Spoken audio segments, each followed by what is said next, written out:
It's freezing in many parts of Kenya today, and you can tell by the way I'm putting on a jacket. Is this a jacket or a sweater? Anyway, don't mind, that's not important. So before I begin this session, kindly allow me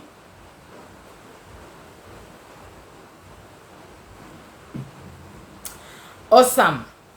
Guess what we are talking about today? You're very right. We are talking about kidney health. So if you don't want to miss out on anything, kindly come here.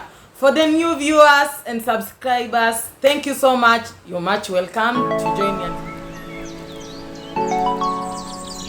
So kidneys are one of the many organs that are just taken for granted, and people will not realize they are having an issue or a problem with their kidneys until they start experiencing symptoms like swelling of their ankles or the legs. That's when they start running to the doctor, and unfortunately they are being diagnosed with stage 3 kidney failure. Your kidneys are an organ size of your fist. They are normally 2 in number that are located below your rib cage and at both sides of your spine. So importantly is that the kidneys are involved in removal of your waste. For example, let me give an example where your food has undergone digestion. Some of the nutrients are absorbed, like the glucose, the amino acids, and the fatty acids. Then the waste, excess waste that are removed from byproducts of other organs, are dumped into your bloodstream. So the function of the function of the kidney is to filter this blood, remove excess waste and excess body fluid through urine, and then also reabsorbing other nutrients that are also vital. So that's one major function of your kidneys. Then kidneys are also involved in electrolyte balance. We are talking about the sodium, the potassium, the phosphorus, and the calcium nutrients or electrolytes that have to be in the level that is needed, and then also regulating your pH. Another function of the kidney is to produce hormones that will be involved in regulating your blood pressure, and also hormones that will also be involved in production of vitamin D.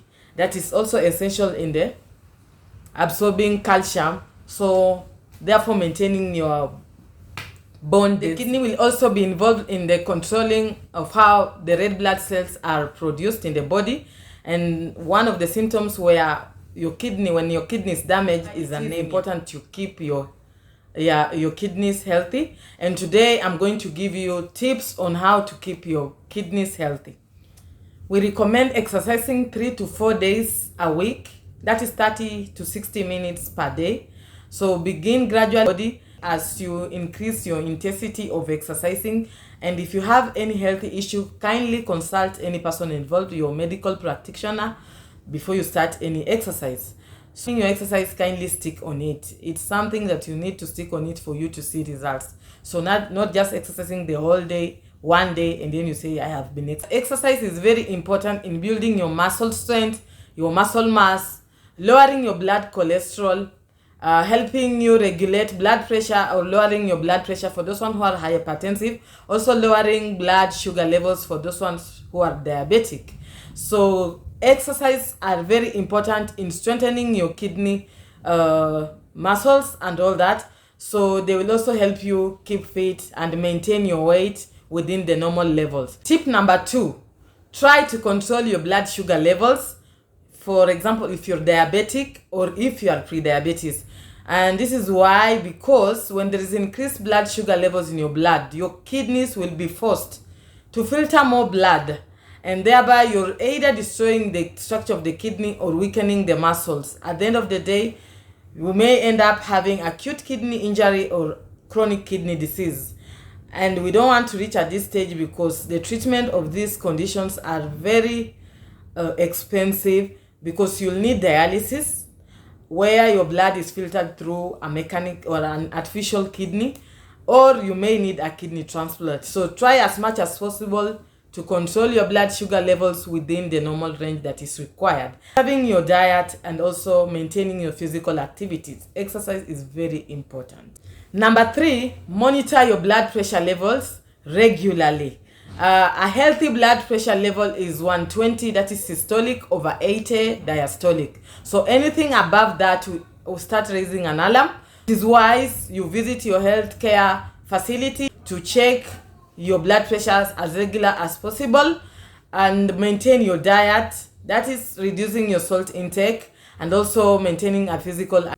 Maintaining your weight is also very vital in enhancing the functioning of your kidneys.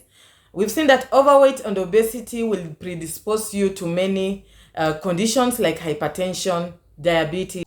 With increased body weight, you're increasing the metabolic demand. So therefore, the kidneys will also be forced to be working to filter all the waste that is being produced, because at the long term, you're predisposing your kidneys to develop chronic kidney failure.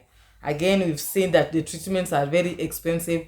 We don't want to reach here. So try as much as possible, keep fit, watch your diet, maintain your weight within the normal level. So that one, you can also visit your dietitian or your nutritionist to check your weight regularly.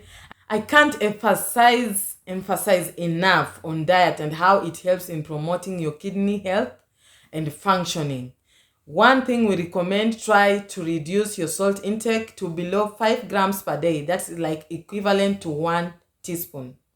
So try to avoid shakers, the salt shakers or the table salt, where you have to add the raw salt before even tasting your food.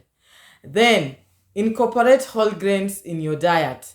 Avoid highly processed foods, or like the white rice. Instead of white rice, you can choose your brown rice. Instead of your white flour, try to go to the maize whole flour or other whole flour, the whole grains, and the legumes plus the nuts that contain fiber that will help you maintain your cholesterol levels within the normal level and also your blood sugar levels. Then another thing we recommend is that choose the lean meat instead of consuming mostly the red meat. So restrict your red meat like maybe once or twice per week. That is enough. But you can choose mostly your lean meat from the poultry, from the fish. That's very vital. You also choose the low dairy products. Those are the dairy products that have low fat content. Hydration is very important. Have regular and consistent water intake. We usually recommend 1.5 to 2 liters of water per day, but that one will depend on your health, the climatic factor, your activity levels, and your environmental. So you can increase your water intake depending on how active you are, whether you're exercising. So try as much as possible to stick to plan your water intake. Have a daily water intake, stick on it, be consistent. You just don't wake up one day and you're drinking the whole 2 liters of water. Even if the weather is cold, try as much as possible to take sips of your water. It's very vital in helping your kidney to function well, remove excess toxins, remove excess sodium. Smoking, research has shown that smoking will damage your blood vessel, therefore constricting your blood vessel. Not enough blood will not be flowing throughout your body and the kidneys, and it also may predispose you to getting diseases like cancer of the kidneys. So if you are a smoker, kindly quit smoking. Drinkers of alcohol, those ones who take more than 4 drinks per day, you are required either to restrict your intake or reduce the amount to at least 1 bottle of beer, that's like 350 ml of beer per day, a glass of wine, or a tot of hard liquor. So one way that alcohol will affect the kidney is that it may lead to dehydration, will affect the way electrolytes are regulated and fluid is regulated, and then it also disrupts the hormones that are involved in the functioning of the kidneys. So if you are a heavy drinker, kindly either avoid or minimize your drinking. That is it for today, guys. Thank you for joining me until the end of this episode. If you feel like there is something that you needed to comment about or I needed to emphasize about, kindly drop it at the comment section. I will get back to you. Thank you again for the new subscribers. I really appreciate. For those ones who are coming back, thank you so much for encouraging me. You've learned something and you're going to take care of your kidneys. So until another time where I'll be talking about symptoms of kidney failure. Bye bye.